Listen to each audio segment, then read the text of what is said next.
Welcome to the City of Phoenix Economic Development and Equity Subcommittee. Today is March 22nd, 2023. I'm calling this meeting to order. City Attorney, could you please explain public comment? Morning, Madam Chair, members of the subcommittee.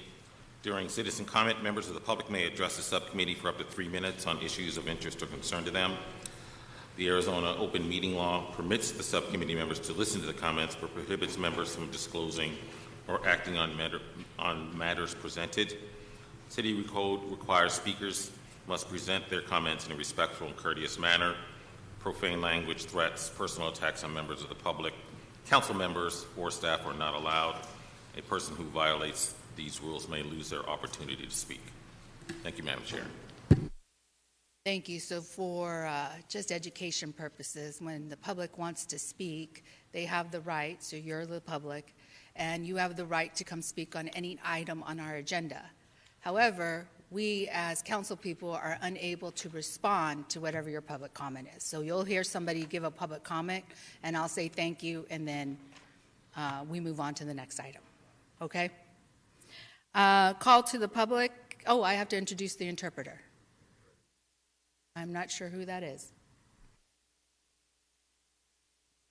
Madam Chairwoman, our interpreter today is Elsie Duarte. Okay. Elsie, are you going to say a few words or no? Yes. Thank you. My name is Elsie Duarte, and I am serving as a Spanish interpreter for today's policy session. I will now take a moment to introduce myself to our Spanish-speaking audience and review some guidelines. Buenos días, mi nombre es Elsie Duarte. Bienvenidos a la reunión del Consejo de Políticas. Estaré sirviéndoles hoy como intérprete a nuestra audiencia de habla hispana. Deseamos pedirles de antemano si al momento de hacer un comentario público, por favor hable despacio, con claridad y evite tener distracciones de fondo. Finalmente, pausa después de cada una o dos oraciones para poder interpretarle de la manera más completa posible. Gracias. Thank you, Madam Chair. Thank you. I am calling to the public. I believe I don't have any comments. All right, item number 1, approve of the minutes from February 22nd, 2023. I move to approve. Second. I have a motion and a second. All those in favor, please say aye. Aye. Those not in favor, please say no. Thank you. Item number 2, Historic Preservation Warehouse and Threatened Building Grant. This is a consent action item. Do I have a motion? Move to approve. I have a motion and a second. All those in favor, please say aye. Aye. Those not in favor, please say no. Thank you. The item passes. I'm actually going to move items. So I would like to go to number 5, to Affordable Housing and Housing Phoenix Plan follow-up. The reason why I'm doing that is so that the students could hear about affordable housing, and then we can go to other business. So maybe a little bit of livelier conversation for you. Chairwoman Pastor and members of the subcommittee, on item number 5, this is Affordable Housing and Housing Phoenix Plan follow-up. Joining me at the table for this presentation is Deputy City Manager Gina Montes, Aubrey Gonzalez, who's our Assistant Housing Director, Samantha Keating, Deputy Housing Director, and Josh Benerick, who is our Planning and Development Director. And with that, I'll turn it over to Gina. Gina, will you do me a kind favor? Will you just explain in the audience, for the purpose of the audience, what affordable housing is and the purpose of it? Happy to do it. Thank you, Chairwoman Pastor and members of the subcommittee. We're here before you this morning to give you an update on the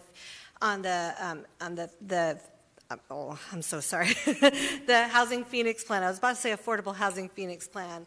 And this plan was approved by the City Council in 2020. And the purpose of this plan is to provide kind of a roadmap for the City of Phoenix and all the associated departments to encourage the construction of new housing.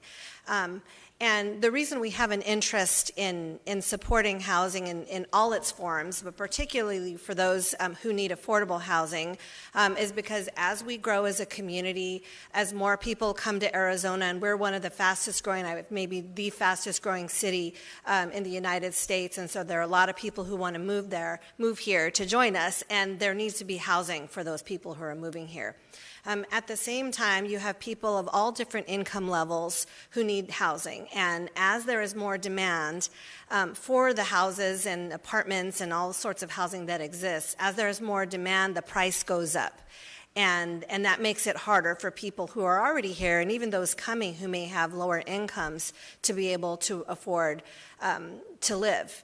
And so it's really an important goal of the City of Phoenix, as the council has supported this goal, to have housing of all different types and all different prices in order to enable people to live and to raise their families. And so there are different levels of affordable housing. Generally, we call housing affordable if people can pay their rent using no more than 30% of their income. So we'll say roughly about a third of your income. If you're putting that towards your housing, that is widely considered affordable to you. And so our Housing Phoenix plan is all about more housing and getting more housing units in the city of Phoenix. And so with that, we'll go ahead and proceed with the presentation. Chairwoman, members of the subcommittee, you did ask us at the last meeting to specifically address a few things, and one of them is the utilization of the Housing Choice Vouchers program and the difficulty that people have in actually finding a unit once they have the voucher in hand. So we looked at a few options to discuss with that, and then we're also going to update on the items in the Housing Phoenix plan related to some of the zoning issues. So with that, I will turn it over to Aubrey to continue with the presentation. Good morning, Madam Chair and members of the subcommittee. Thank you, Gina, Deputy City Manager Montes. So as mentioned last month, we were before you and had a few follow-up requests. So we plan today to talk to you a little bit about our housing needs assessment with an overview of the scope and the timeline. And next, planning and development will review the timelines associated with the series of text amendments designed to increase housing options. And finally, we will review our Housing Choice Voucher Landlord Incentive Program and discuss the strategies we have employed and recommendations to increase the voucher utilization or lease-up success rate. I would now like to turn the presentation over to Samantha Keating, Deputy Housing Director. Thank you. Madam Chair and members of the subcommittee, last month we explained that we're embarking on an updating housing needs assessment with a consultant, in addition to our work implementing the Housing Phoenix plan. The Housing Phoenix plan includes an analysis of the housing need for the city, but is based on information and data that we had in 2019. In 2019, this analysis showed that we needed an additional 163,000 housing units, with about 99,000 of those needing to be affordable. We're planning to update this analysis for a variety of reasons. First and foremost, we know that the demand for housing within the city has increased since 2019, and updated data is available to help us quantify the current need. Further, we want to provide additional detail on not only the overall number of units needed and what income levels those units need to serve, but where the existing housing supply is and what it looks like. We hope that this updated information will allow us to provide additional recommendations on increasing affordable housing supply within the city.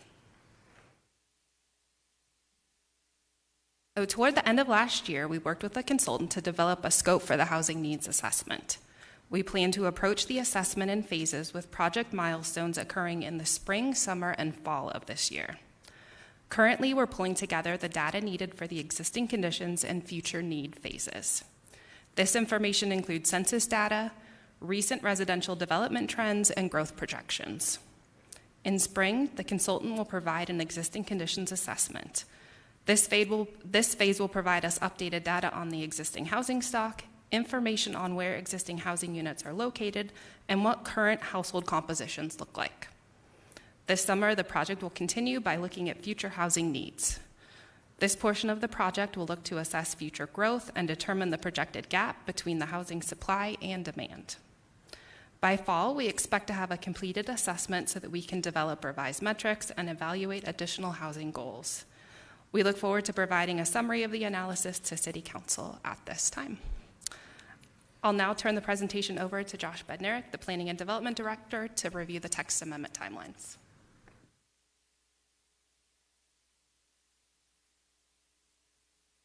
Thank you, Samantha. Madam Chair, members of the subcommittee, the Planning and Development Department has had the Planning Commission initiate 7 text amendments to the zoning ordinance in 2023 in response to the Housing Phoenix Plan and the housing needs of our community. 3 of those text amendments are focused on mobile homes and mobile home parks. The first 2 mobile home text amendments modify standards and allowances for new and existing mobile home parks with the goal of easing the process of developing new mobile home parks and improving or expanding existing ones. The goal is to have both text amendments before the City Council in July. The third mobile home text amendment involves the creation of an incentive framework for existing mobile homes that in exchange for increases or modifications of development standards, a property owner would need to either preserve mobile homes or provide affordable housing alternatives. Due to the complexity of this framework in coordination with stakeholders and other city departments, we are proposing a timeline would have the City Council taking action in October of this year.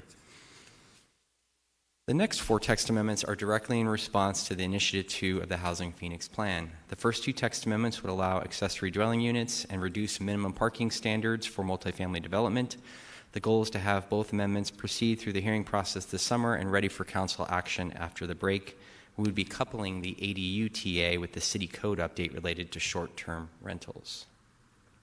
The next 2 amendments are aimed at providing more housing types and affordable housing in Phoenix.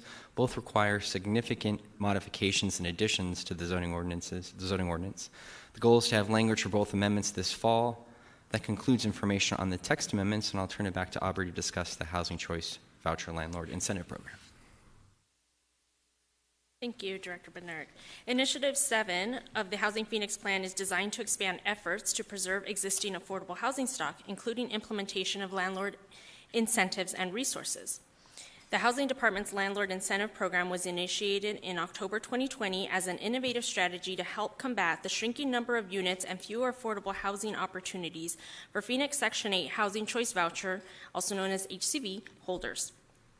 The incentive program offers a one-time $2,000 incentive payment to property owners that execute a housing assistance payment, also known as HAP, contract and rent to a voucher holder.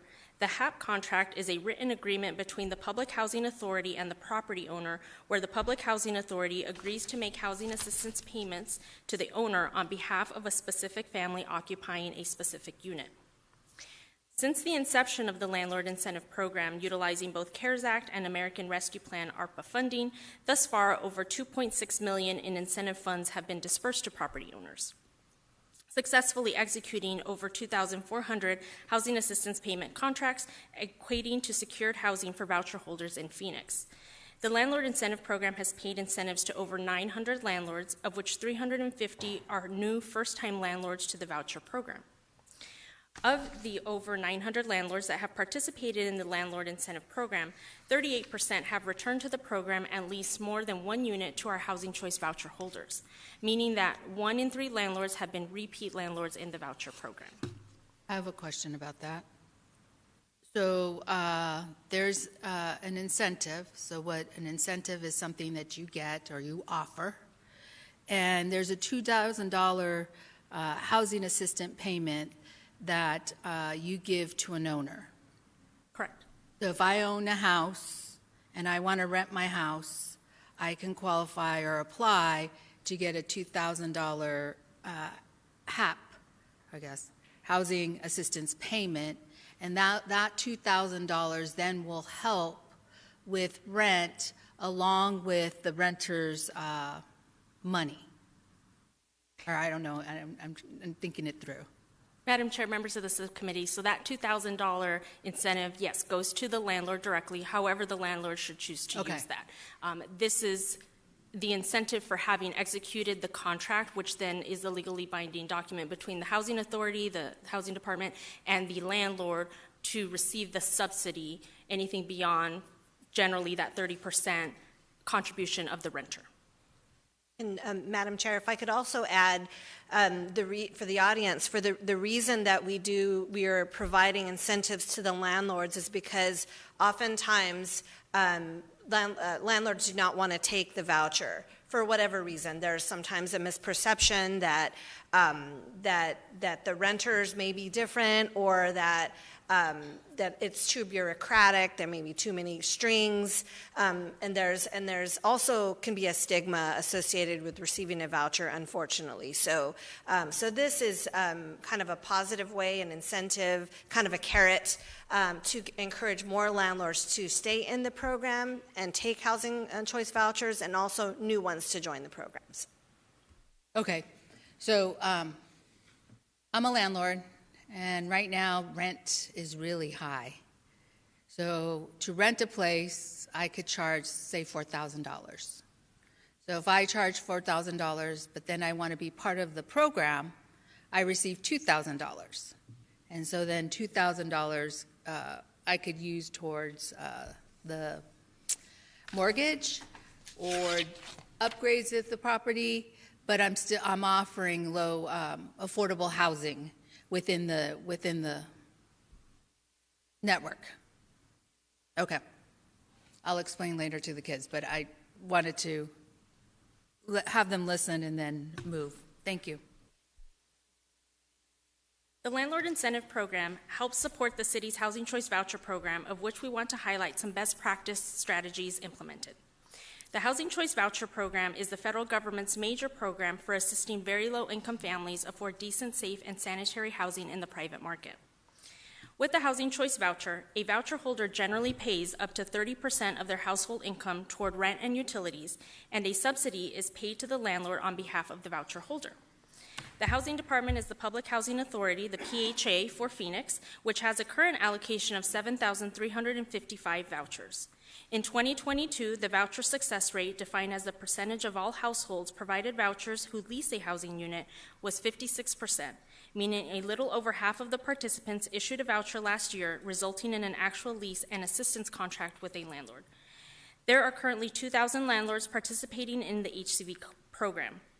Voucher issuance briefings are provided to program participants to ensure the household receives the necessary information packet and understands the family responsibilities, how the voucher program works, and guidance about searching for a unit. The program cannot steer applicants. However, voucher holders are encouraged to search a variety of outlets, such as housingsearch.az.gov, local newspapers, online rental sites, and other community outlets. Given the increasing rents, low vacancy rates, and limited housing stock in the Phoenix market, the Housing Department has employed the following strategies to increase the voucher success rate. Although the program has already been discussed, it is applicable to mention the Landlord Incentive Program here as a strategy. The U.S. Department of Housing and Urban Development, HUD, requires public housing authorities to make a voucher available to families to search for a unit for a minimum of 60 days. Over the years, the Housing Department has extended the search time from the required 60 days to 120 days to the current 180 days to allow families more time to search for and secure housing. During the last calendar year, the average amount of days from voucher issuance to lease up for families in the program was 114 days, or a little under 4 months. Payment standards are used to calculate the housing assistance payment, the HAP payment amount that the PHA pays to the owner on behalf of the family leasing the unit. The department recently adopted payment standards at 120% of the 2023 fair market rents published annually by HUD, which significantly increased the amount of housing assistance paid on behalf of a participant. Compared to 2022 payment standards, this represents an average of over a 50% increase. For example, in January of last year, the maximum payment standard for a two-bedroom unit was $1,377, and with the raised payment standards for this year, the maximum payment standard increased to $2,088 for that same two-bedroom unit, which helps increase the pool of units participants can qualify for. The department streamlined various processes utilizing available technology.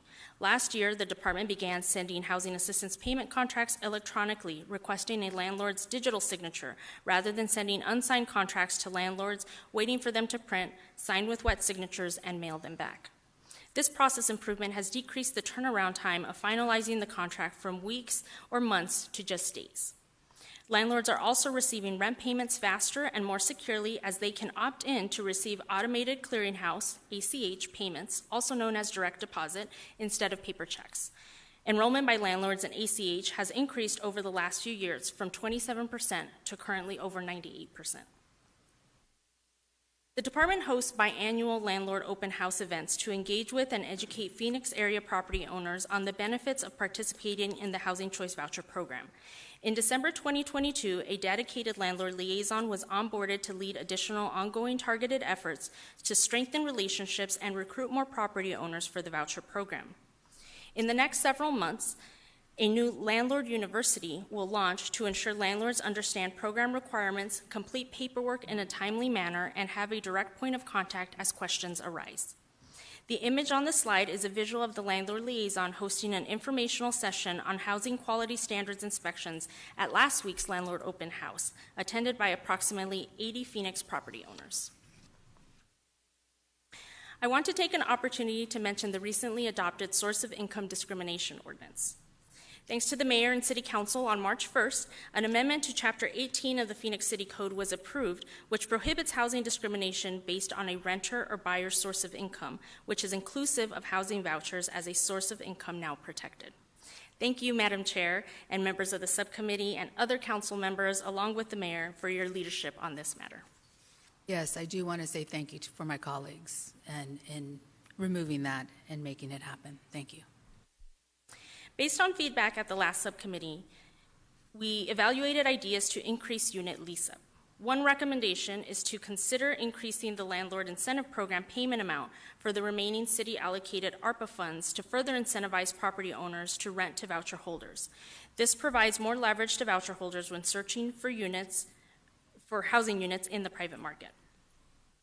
Based on the current incentive amount of $2,000 per housing assistance payment contract, we project to disperse all remaining funds in 13 months by June 2024, with 1,228 payments remaining to be paid, units secured.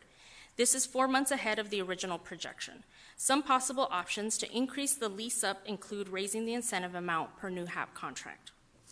I will now share 3 possible options to increase the incentive payment amount with a potential starting date of May 1st, 2023 to $2,500, $3,000, and $3,500 respectively.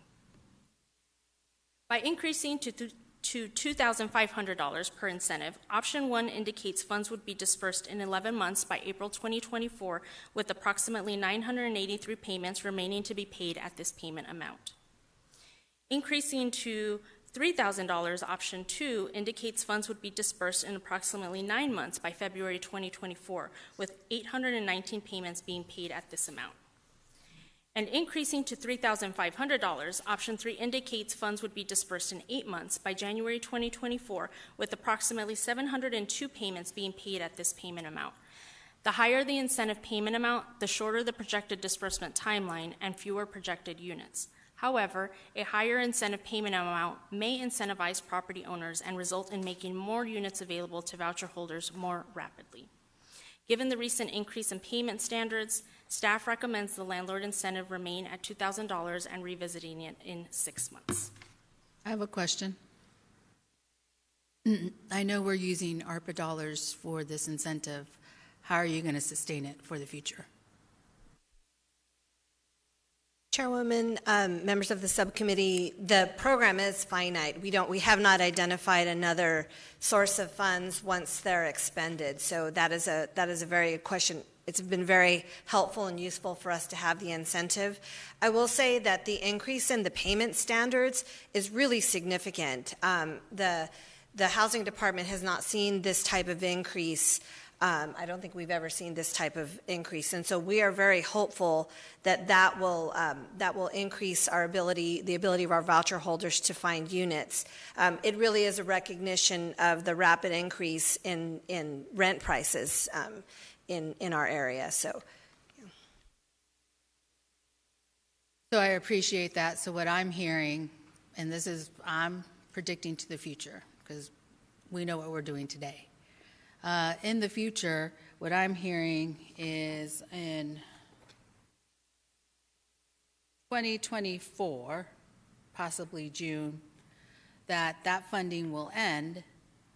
And then what happens to the 1,228, or it will increase more, people participating, and there's no sustainability of this fund, then I assume we'll be back, big assumption, so I don't want to assume, but we will then be back logically where we were 2 years ago, maybe 3 years ago. I lost track. And so what is the plan? That's what I'm at. I'm getting to what is the plan, what is the department preparing for, and how do then we hear about it? Madam Chair, we do need to continue planning for when that happens. However, we have been pretty transparent with the community and the landlord community, the multi-housing association and others, that the incentives are there. Once the program ends, it ends. We are very hopeful, however, that having the payment standards be much higher will help us with that issue. And in the meantime, we're hoping to have more housing units available as we continue to support the construction of more units. Some of the changes that are being proposed by the Planning and Development Department will assist us. But your point is well taken, and we do need to continue to prepare for the time when these incentive payments are done, because they are a one-time payment, so there's no, when someone re-ups, if they don't exist, then they don't exist. Okay. So I know we're talking about this, and I guess what I'm going to ask is that you work with the industry to come up with a plan or some type of solution if possible, and then be able to bring it back to a subcommittee to discuss.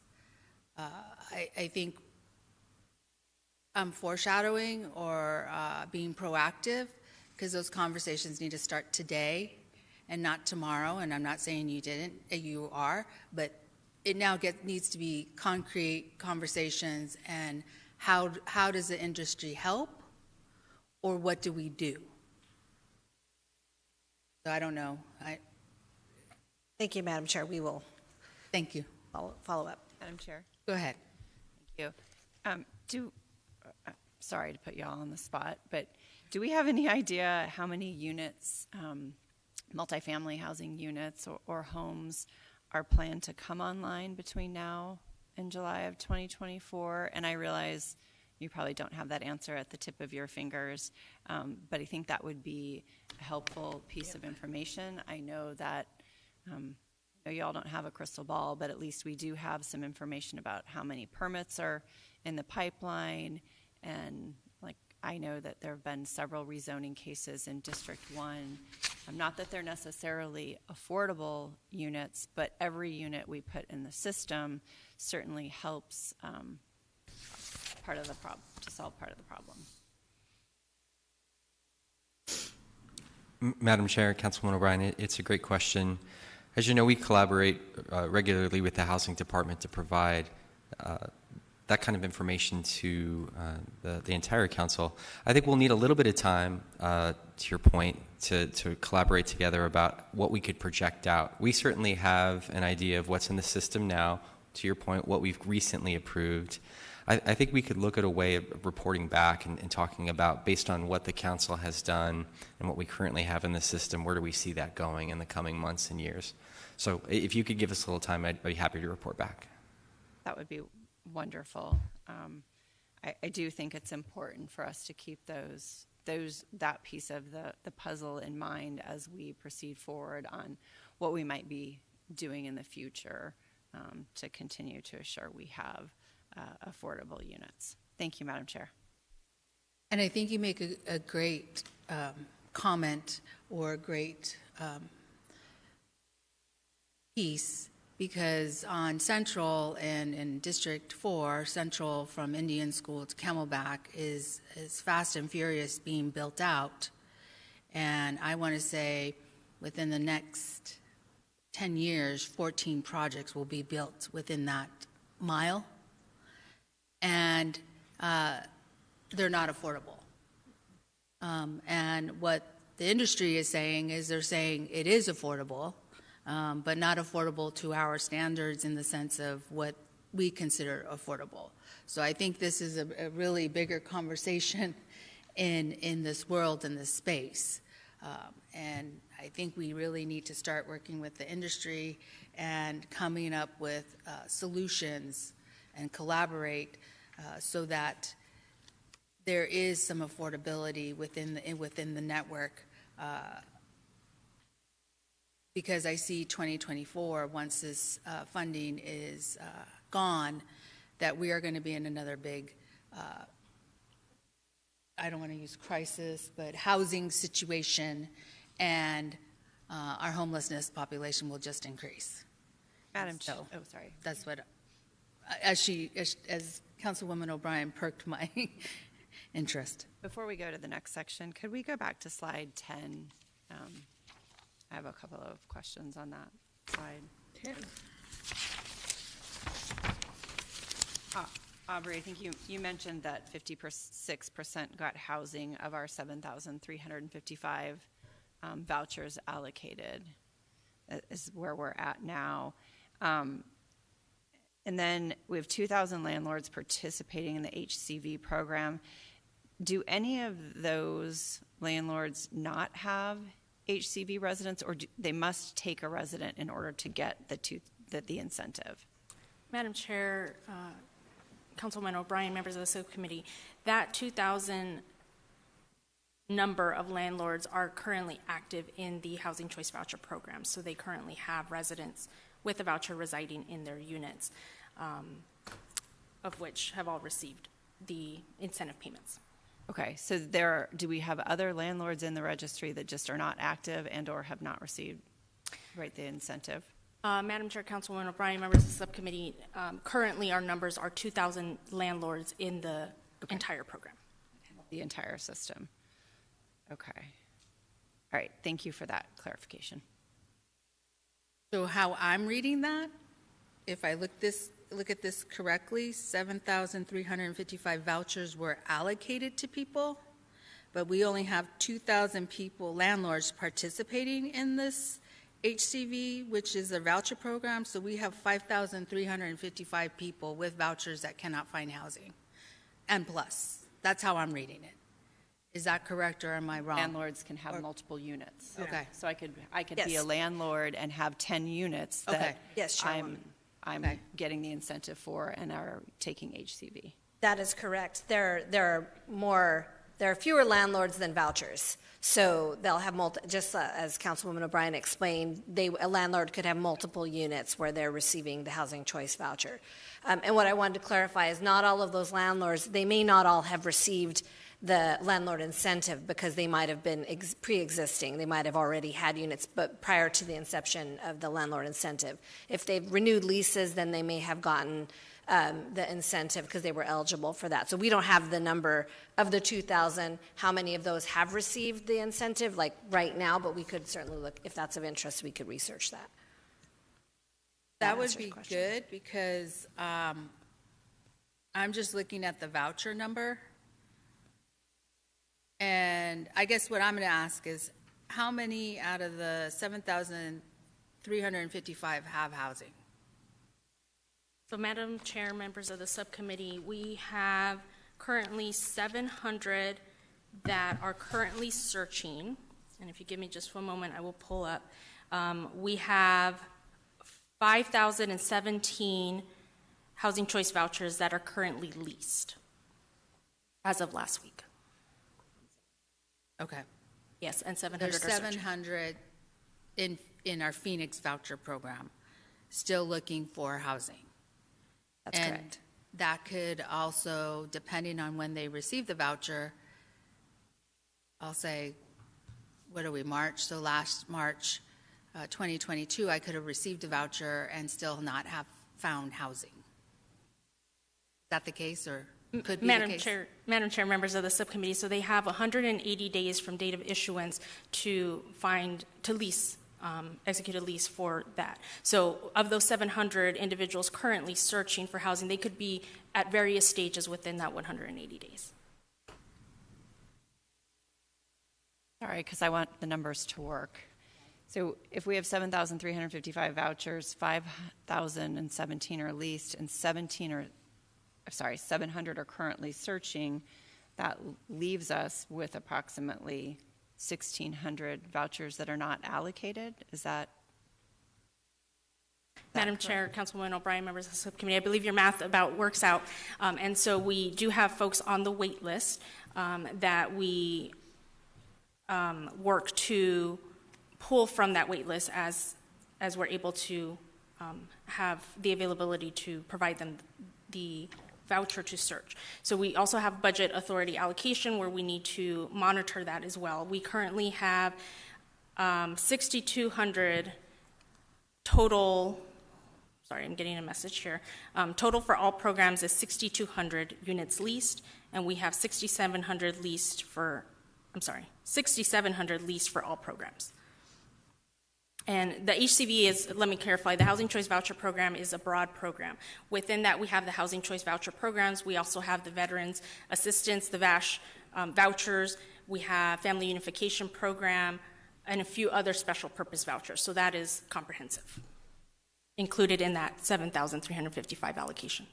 Oh, okay. Could you please provide us, I think, an update on all of that so we can make those numbers work and understand how they're connected to the different programs? I think that would be helpful.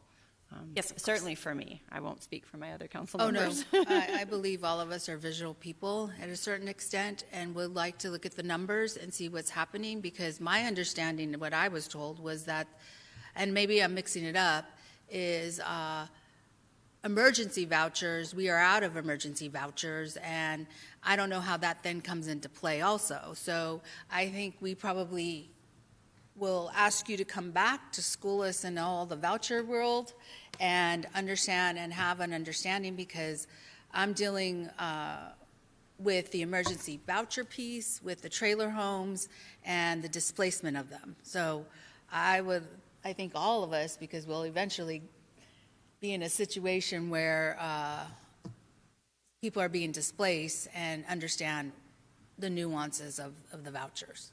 My last question about timing, Madam Chair, is the 6 month, is that a federal maximum time frame, or is that the city's maximum time frame? Madam Chair, Councilwoman O'Brien, members of the subcommittee, the federal HUD requirement is a minimum of 60 days. So Phoenix has chosen to allow up to 180 days.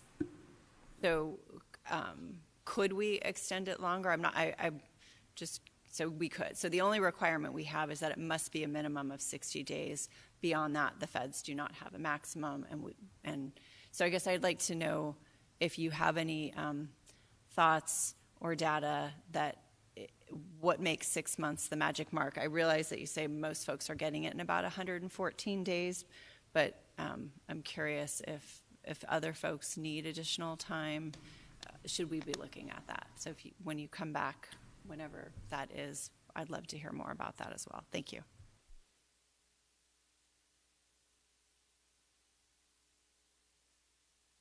think we're on housing navigators.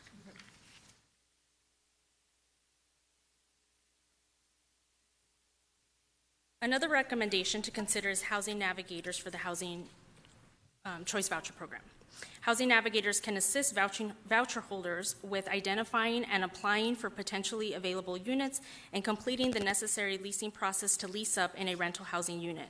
HUD does not provide public housing authorities dedicated funds for housing navigation support for Housing Choice Voucher Program participants. Therefore, if this item is recommended, a funding source will need to be identified, and the department can explore opportunities to partner with a nonprofit to offer housing navigation support services. In summary, staff recommends keeping the landlord incentive at $2,000 and revisiting it in 6 months, and housing navigators, though funding would need to be identified. This concludes the follow-up to the Affordable Housing and Housing Phoenix Plan update. We welcome any feedback or additional questions at this time. I actually have questions, and I should have stopped then, but I'm going to go back to slide 6, which is the incentive framework for existing mobile homes. Could you please remind me of what that framework is? Madam Chair, members of the subcommittee, we're currently working out the actual components of that framework, but the concept is we've just begun some stakeholder collaborative discussions. What kind of incentives could we put in place, whether that be additional height, density, relaxing on setbacks, that might encourage someone to, a mobile home park owner, to preserve units on the space, or come up with a way in which, if they were allowed to redevelop, we can ensure that the residents in there had a place to go, either within the new redevelopment or some other alternative housing. Because of the different scenarios that could play out, it's rather complex, but that's essentially the core of it is what development standards could we look to modify or provide someone looking existing mobile home park owners and potentially developers. So is there the possibility then to put some language within the framework of if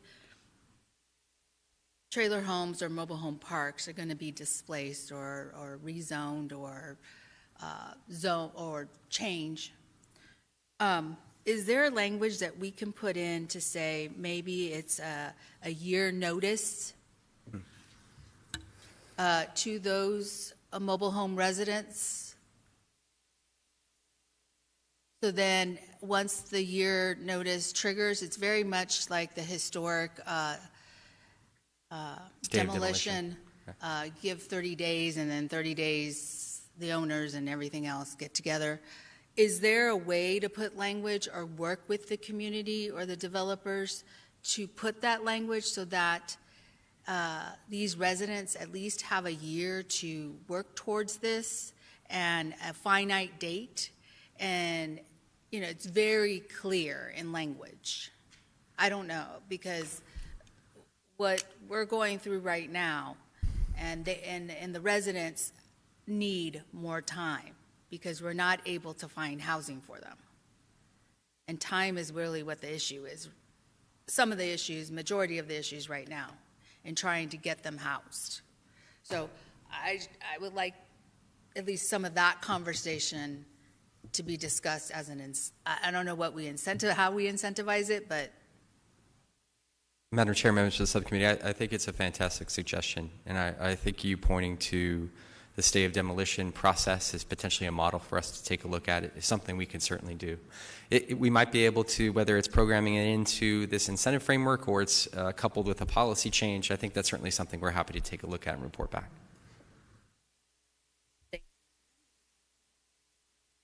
I'm going to go Vice Mayor. And okay. Then go ahead. Thank you. Thank you so much for the presentation. First of all, I think I want to just highlight for the students, I guess, that if it wasn't clear, I think housing and homelessness is the top priority for the city of Phoenix right now. We have over 800 unsheltered individuals who are living outside of our human services campus in downtown Phoenix. And at the end of the day, addressing homelessness absolutely requires more affordable housing and enough permanent supportive housing to be able to take individuals into that safe shelter. So question that I have, well, and also I just want to add that, Josh, thank you for the updates on the text amendments, including accessory dwelling units, affordable housing incentives, mobile home parks, and parking reform. Around the timeline for these, I know we come back to this question often. Is there any way that they could go to, let's say, VPCs and Planning Commission in the same month and council immediately afterwards to accelerate the process? I just don't really love the idea of waiting until fall to move on some of these. Madam Chair, Vice Mayor, I'm sorry. It's a great question. One of the challenges run into just logistically is that the Planning Commission doesn't meet in July. So we have a little bit of a gap, and we're attempting on the ADU one, right, to line it up with the adoption of the ordinance. I will go back to see if there's an opportunity for us to double up, to make up some time, because we certainly appreciate the urgency. And so at the moment, what I showed on the slide was really our quickest attempt to try to get there. If you think about getting to the villages in June, it means we have to have a packet done by the middle of May, which means that packet has to basically be routed internally and finalized the first week in May, which is about, we're about a month and a week or so away from that. And so We feel pretty, while that is aggressive, we feel really confident in that schedule, and I wouldn't be presenting it to you if it weren't. But with that said, if there's an opportunity for us to compress some time, we absolutely will. Let me go back. I think we could certainly look at a special meeting in July, potentially, for the commission. But Of the Planning Commission? Of the Planning Commission, because they usually do take a break. But I have not discussed that with them, and it's certainly something we can go back and take a look at. So happy to do that and report back. Okay, yeah, I would appreciate that. I think any consolidation of the processes that can be done would be immensely helpful. And then, question, I noticed that this week Glendale unanimously passed a policy that waives all development fees for affordable housing projects that receive Arizona tax credits. Is that a policy that Phoenix already has? I guess that's my first question. Madam Chair, Vice Mayor, I'm sorry. It's something that came up as part of the original adoption of the Housing Phoenix Plan. What could we do to ease not only the regulatory but the cost burden for affordable housing?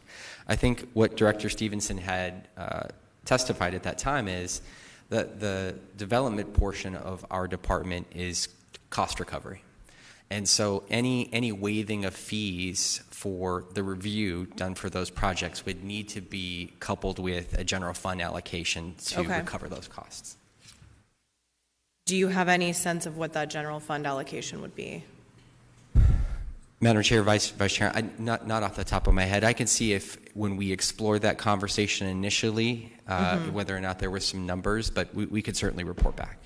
Okay, I think, well, I was not here when the Housing Phoenix Plan was passed. I think now that this is something that Glendale has looked into, and again, we are in more of a housing crisis than we were several years ago even. I think I would like to look at that again and see if we may replicate the model that Glendale has put forward.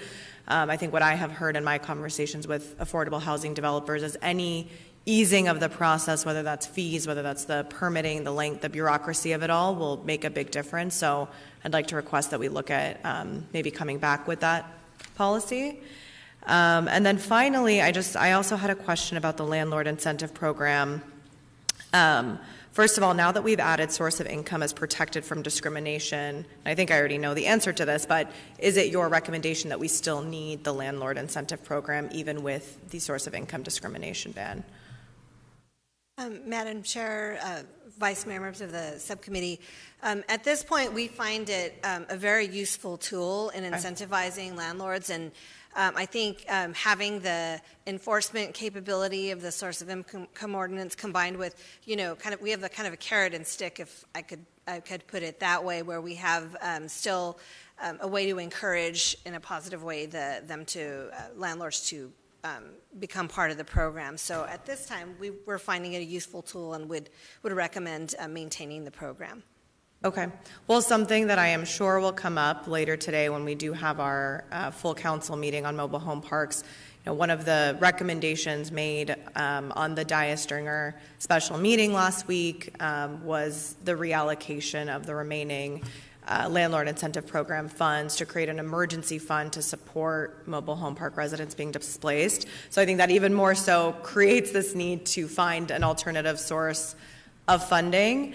So I know that will come up. I think, just hearing this entire conversation and looking at where we're at, and I know I was sick yesterday during the conversation around the budget and policy, but I think this year, looking at our surplus, we should absolutely be looking at, in addition to the wages that we need to increase for our hardworking city employees, what more we can do on affordable housing and addressing homelessness. So whether that's, the policy that we just discussed, potentially that Glendale implemented, whether it's funding for the landlord incentive program, I think we need to look at a package that bolsters the funding for affordable housing and combating homelessness, not from ARPA, but from our general fund allocation. Thank you. Councilwoman Stark.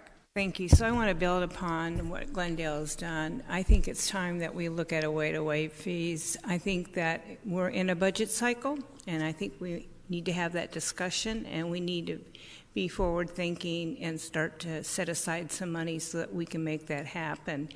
And coupled with that, I know we'll have to look at the impact fees, because in certain parts of the city we do have impact fees, and we have to understand how we might be able to help with that as well. I realize we do waive impact fees for school districts, so maybe there's something we can do.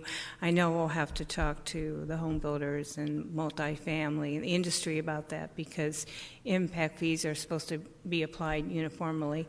But I think we need to look at it, and since we are in the budget cycle, I think it's the right time to look at setting aside some money so that we can implement a program much like Glendale's.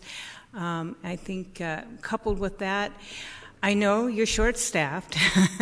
I know a lot of our departments are short-staffed, but I do think we need to start working towards dedicating a team that's there to help with affordable housing, and that they're the experts to help people get through the process of permitting. It can be challenging, it's complicated, and if there's any way that we can set aside that team and make sure that we get their projects going quickly. I think, again, I hear time and time again, time is money, and our processes are slow right now. And I recognize, again, a lot of that is because we just don't have the staff.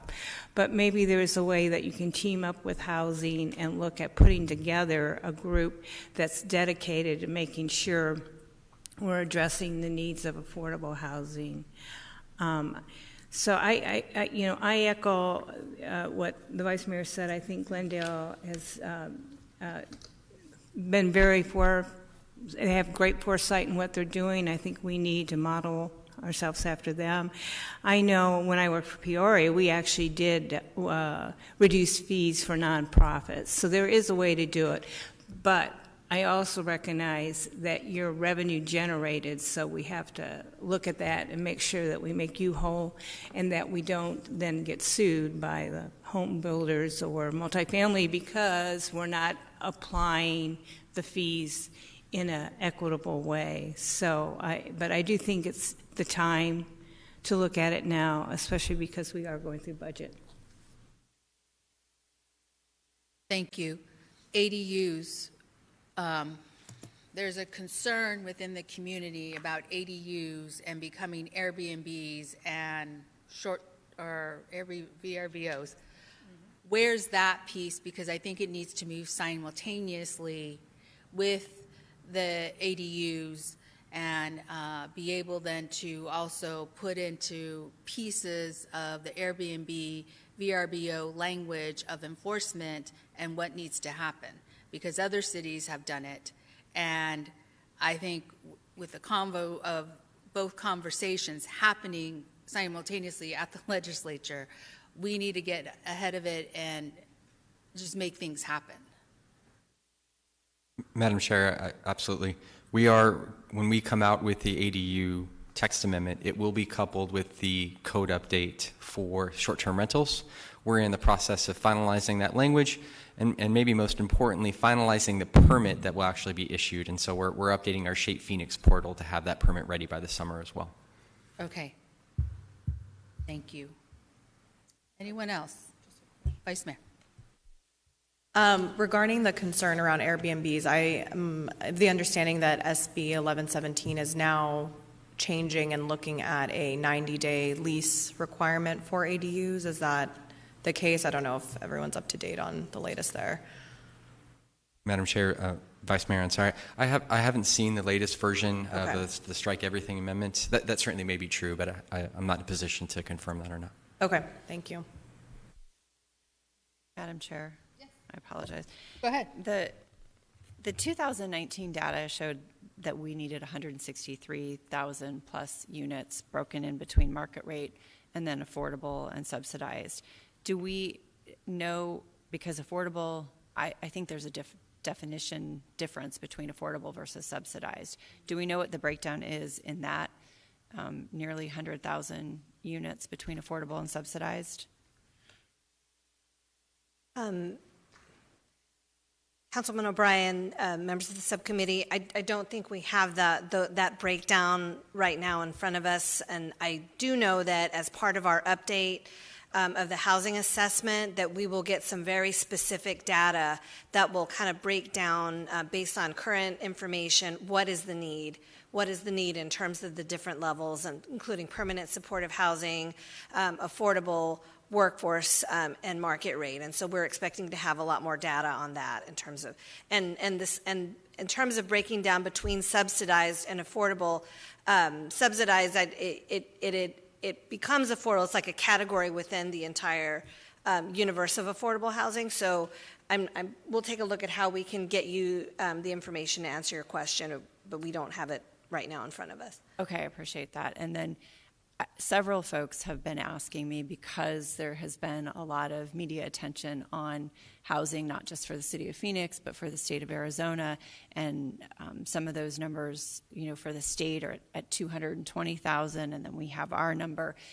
And they want to know how we've determined this. And I realize a study was done, but saying that to a constituent doesn't really win me any points.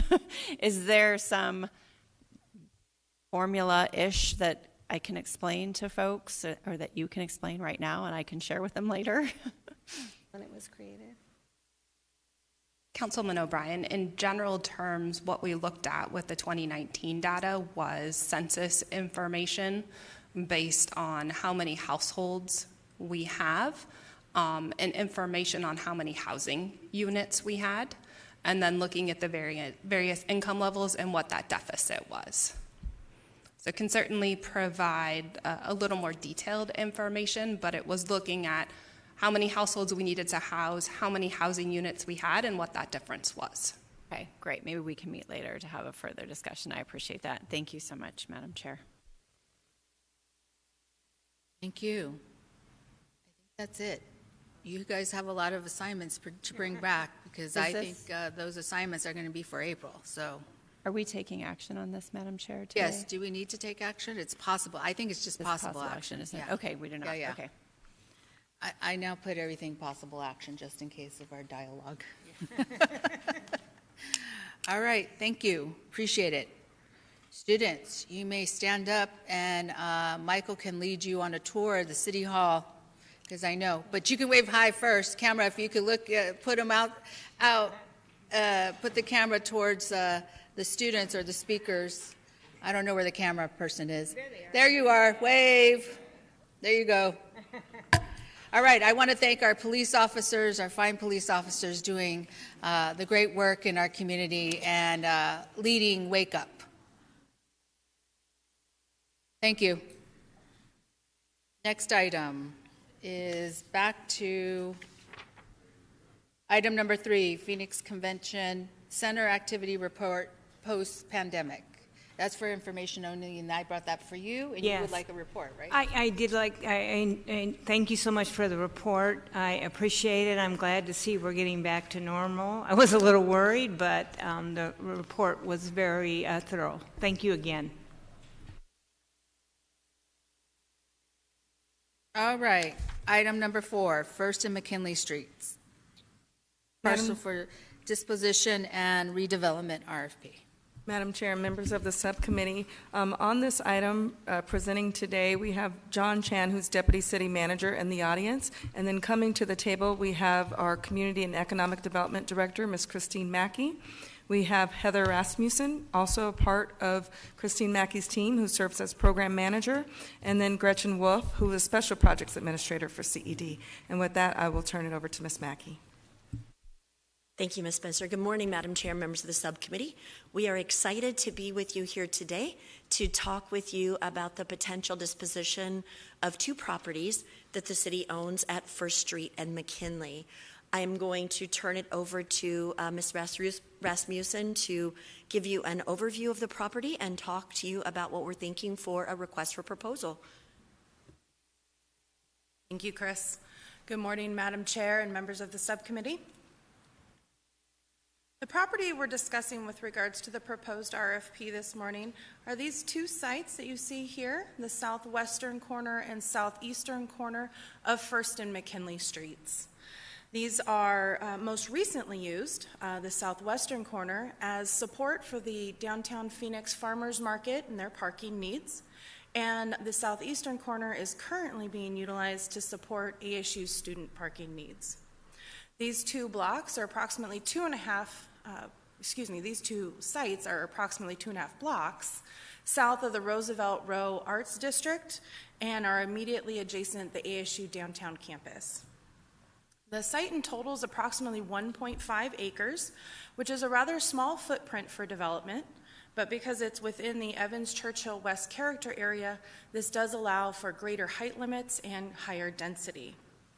These two lots would be put out together with the proposed RFP seeking a development proposal that includes them both in one project and does not split them into two.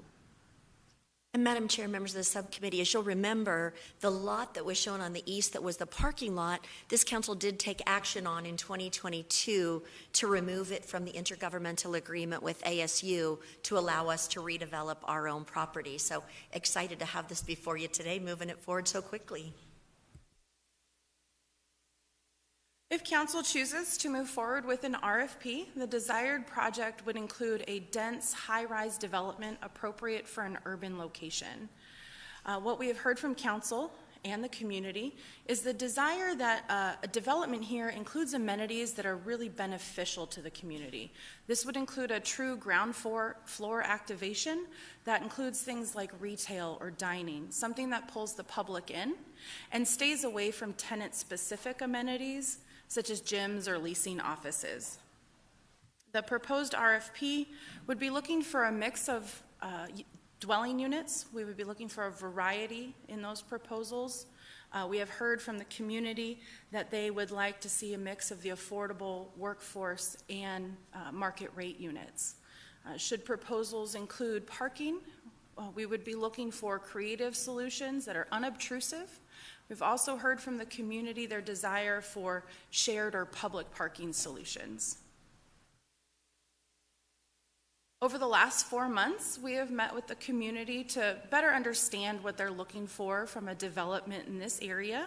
And specifically from these meetings, the site has expanded in order to include those lots to the east.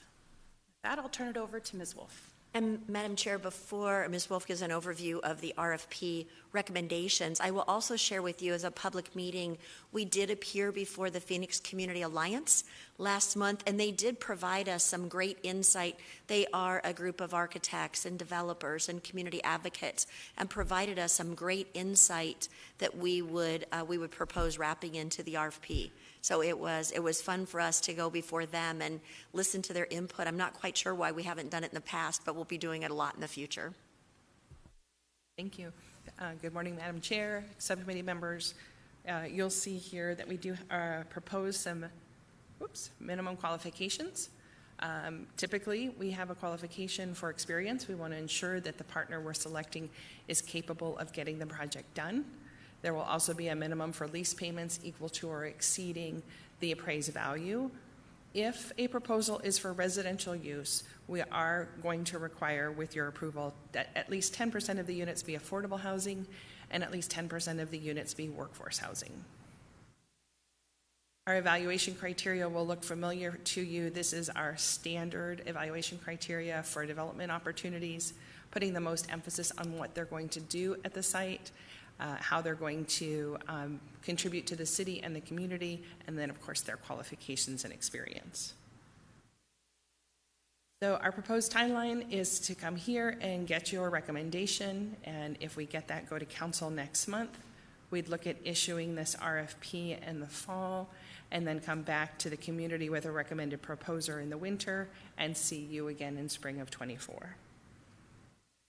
I'll hand it back to Chris.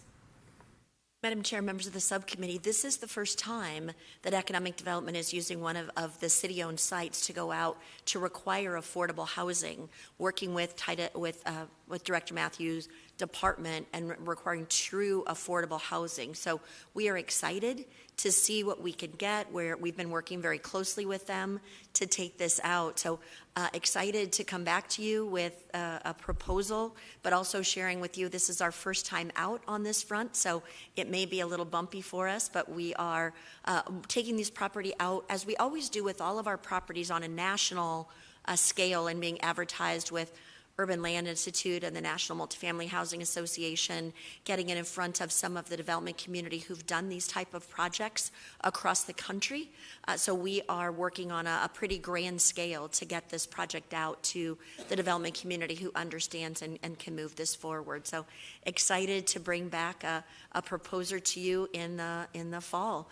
And with that, we would request the subcommittee move forward to the full city council support of this RFP. And we're happy to take any questions you might have. I have a question. Anybody else? I'm looking at slide 5.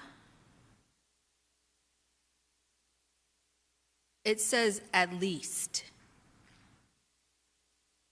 If proposal includes residential use. So there's the possibility that this wouldn't be for residential use. At least that's how I'm reading it. And I don't know.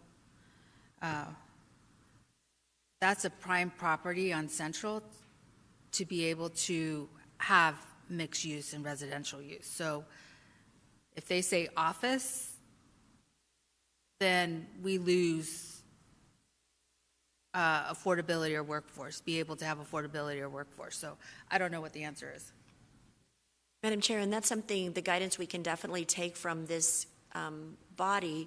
If your preference is that it is only for residential, that's something we can definitely take out in the RFP.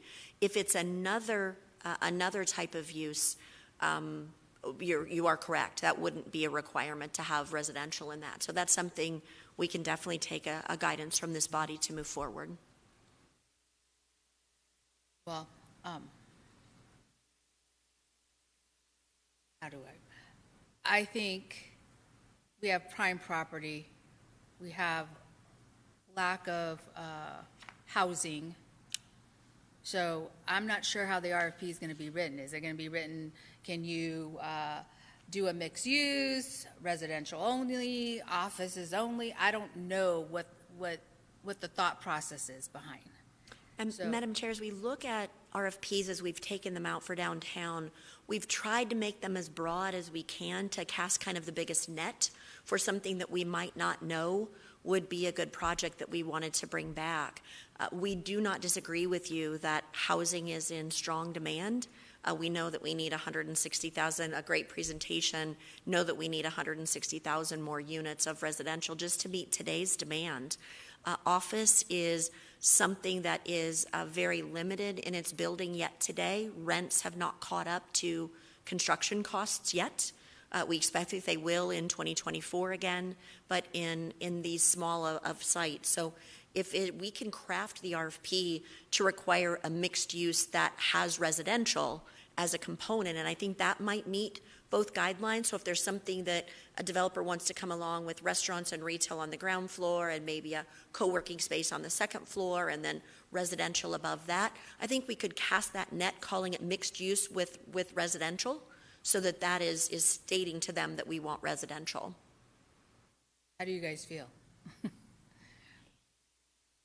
I mean, if you think we strongly need more affordable and workforce housing in our downtown area, maybe we need to incorporate that into the RFP. I mean, I'm fine with that. So I would like someday, though it has nothing to do with this particular, to talk about enhanced pedestrian-oriented amenities with true ground floor activation. We always talk about this floor activation on every parcel, and I just don't think we can sustain that. So I think in the future we should talk about the downtown area and target areas where we want to have true ground activation. I mean, in other big cities, you have first floor living, and we can't just continuously ask for this. I just don't think, with retail and what's out there, we need to look at different ways of addressing that ground level. But that's a future discussion. Madam Chair, Councilwoman Stark, your planning director background always comes out when we have these conversations. We have had this conversation with our planning department to talk about exactly that, because that is what we hear as our requirement, as you know, going back to the revitalization of downtown, is that requirement of ground floor activation. And there are places where that ground floor just stays vacant because it's just not the demand in certain areas for that retail. We really do feel at this lot on McKinley, right across from ASU, in this lot, we feel it's a good location, but planning and economic development are having that conversation, Right. and we'll bring something back to this committee in the fall as we talk about our moving forward with a downtown strategic plan and updating those requirements. I appreciate that, and I would agree on this particular parcel that it probably would have some kind of true retail. I just see a lot of empty retail on some of these side streets, and we're just not able to sustain all that. And I don't have a problem with having some other type of use on the first floor. And, you know, I think we just need to have that discussion, because I do think we put a burden on the development community. I mean, you just don't see that in other big cities. You don't walk every city in the downtown area and see every first floor activated as retail. Or so I think we need to have that long-term discussion. But in this case, I would agree. It's prime. So we've been talking about the site for a while now, and I think I agree with everyone. I guess the part that I'm slightly unsure about too is I thought the mixed use piece would be a requirement. So I do agree that we should do that, because I do like last time we talked about this. Obviously, is where we decided to add that 10% affordable and 10% workforce requirement. So if that could be included, but what I see for this site, I do think, I agree that this ground floor absolutely can be activated. We know the population of downtown has doubled in the last 5 years. What we've seen is a lot of new restaurants, a lot of new bars, a lot of new coffee shops, but we're very much still missing the basic amenities to make sure that downtown is walkable. I live a couple blocks from this area, and still if I need to go get something from a hardware store, I have to get in my car and drive to a Home Depot. If I want to, go get my nails done, I have to drive in a car and go do that. So I think, again, if we could prioritize the basic amenities in this lot, there would be a lot of need for that, because with so many new people, so many young people especially, those basics are missing. So that's what I would love to see, prioritize, and I'm sure that in the language in the RFP when it goes out, especially in the scoring criteria, if we could very much, prioritize the affordability and then those basics in there, that would be, I think, the biggest value add that downtown could see with this lot being activated. Thank you. Madam Chair, Vice Mayor, I'm sorry, we completely agree with you. Those soft goods, the hardware store, I've got a list of them that are ones that we're actively recruiting for this area. So we'll craft that in the RFP to talk about the need for those basic services, the need for soft goods, the need for hard goods, the need for those general, I need to hang a picture up in my house and need a place I can get a hammer and a nail kind of places. We couldn't agree with you more, and we work closer and closer to getting a major soft goods store here in downtown. So we'll be excited to work with you on that in the coming year. Thank you. This says minimum qualifications. Can we put, I'm thinking about height. And the reason why I'm going to height is because on Central, any developer has the ability to go up in their height. They have the rights, the way the plan has been written, yet they're not doing it. So is there a way where we can put minimum height? I just don't want to see another 5 or 7 going up. Madam when Chair, we have prime property. Absolutely. So the way that the language is worded in the RFP is dense urban high-rise development, and so that will be a requirement that it is. They would not score in our scoring criteria. If they brought in a 5-story stick, they would not score well in the criteria. In fact, I think we would shun a development like that on this prime property. But yes, it will be worded in the RFP as a dense urban high-rise, which would not allow for anything less than 10 stories. Thank you. So we need an action? Sure. Yes, ma'am. Yeah, And if go I ahead. might call your attention, this is Heather's very first time presenting before the City Council. Oh, got it. Thank you. Welcome. Thank you, Heather. You did an incredible job. Thank you, Madam Chair. I would support my fellow council members in including the residential. I just wouldn't want to make it all only residential. So I support it being multi-use and could not agree more with Madam Chair in that the taller the better, so to speak. I'm sure there's a height restriction there. So thank you again for the presentation. Excellent. Thank you. Do you need an action? You don't need an action. Yes, ma'am. Oh, you do? Yes, ma'am. Okay, where's the, Vice Mayor, would you like to make a motion? Sure, thank you. Move to approve. Second. I have a motion and a second. All those in favor, please say aye. Aye. Those not in favor, please say no. The ayes have it. Motion carries. Thank you. All right. I have a call to the public. There's nobody here. Any future agenda items? I think we heard several. Any others? Nope. Okay, meeting adjourned. Thank you.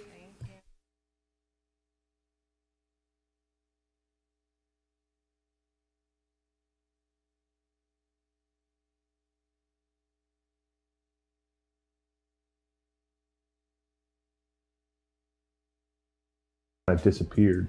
And then they started talking to the guy and telling him that he just got reeled in by an NFL wide receiver. I didn't tell the guy.